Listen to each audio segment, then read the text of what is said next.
You probably use it every single day, but have you ever really stopped to think about how your car radio works?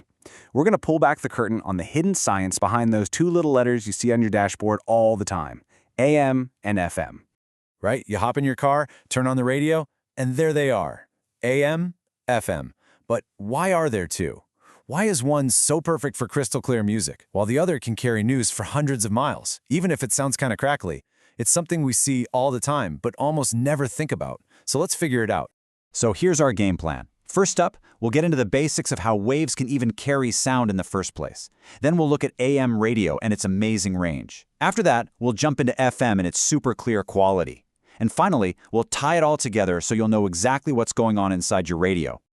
Okay, let's start at the very beginning. Section 1, how waves carry sound. Honestly, this is the simple science that makes everything else we're going to talk about even possible.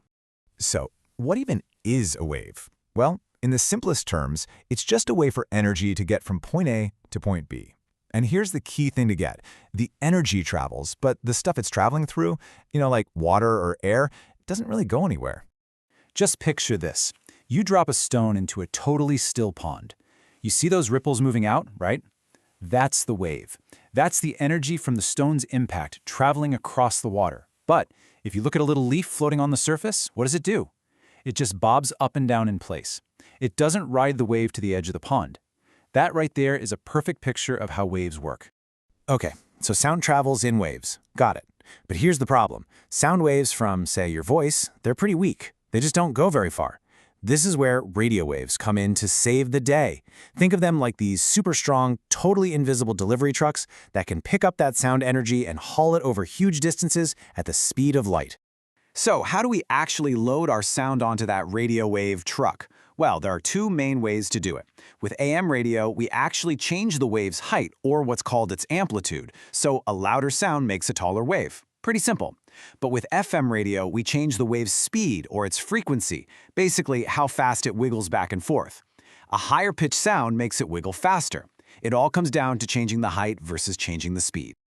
All right, let's dive into that first method. Section 2 is all about AM, which you can think of as power over distance. This was the original, groundbreaking solution for sending a human voice through thin air.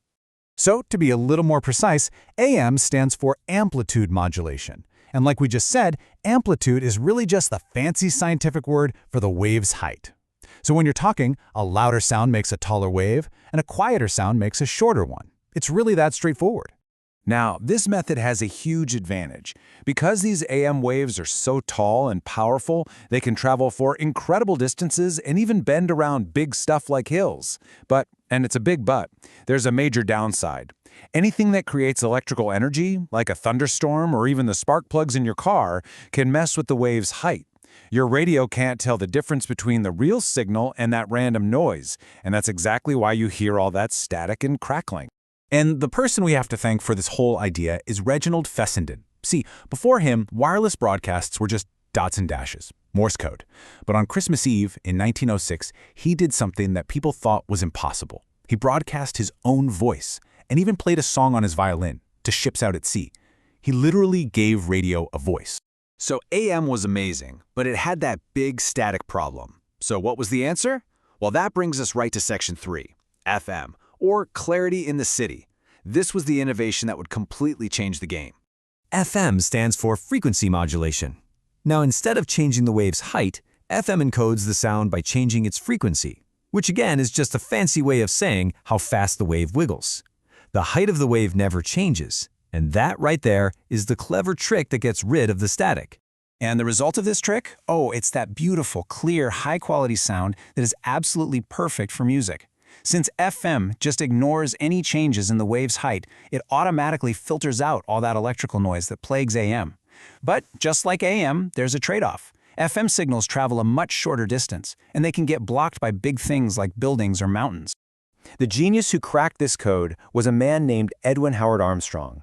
Way back in 1933, he developed the system for wideband FM, finally creating a radio system that was truly free of static. And get this, his inventions were so fundamental that pretty much every radio and TV today still uses some version of his technology. All right, let's move on to our final section. We've talked about the science, we've covered the history, now let's make this super practical and bring it all back to your daily life. It's time to demystify your radio once and for all. Let's just break it all down, side by side. The method?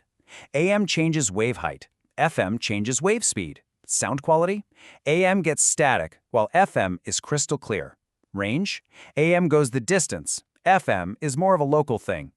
This is why AM is perfect for news and talk radio, where getting the signal out there is what matters most, and FM is the king of music, where sound quality is everything. So, how can you use this knowledge? It's actually really simple. If you're just driving around town and want to listen to some tunes, go with FM for that awesome static-free sound. But if you're on a long road trip out in the middle of nowhere, switch it over to AM. You'll be able to hang on to that news or talk station for way, way longer.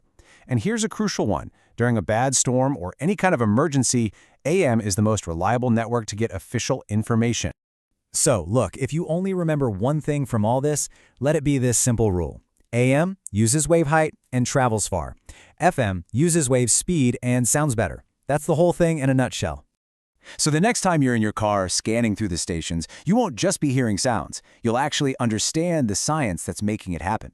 You'll know exactly why that great song on FM suddenly cuts out when you leave town, and why that news station on AM can seem to follow you for hours. So now that you know the science, what will you listen for?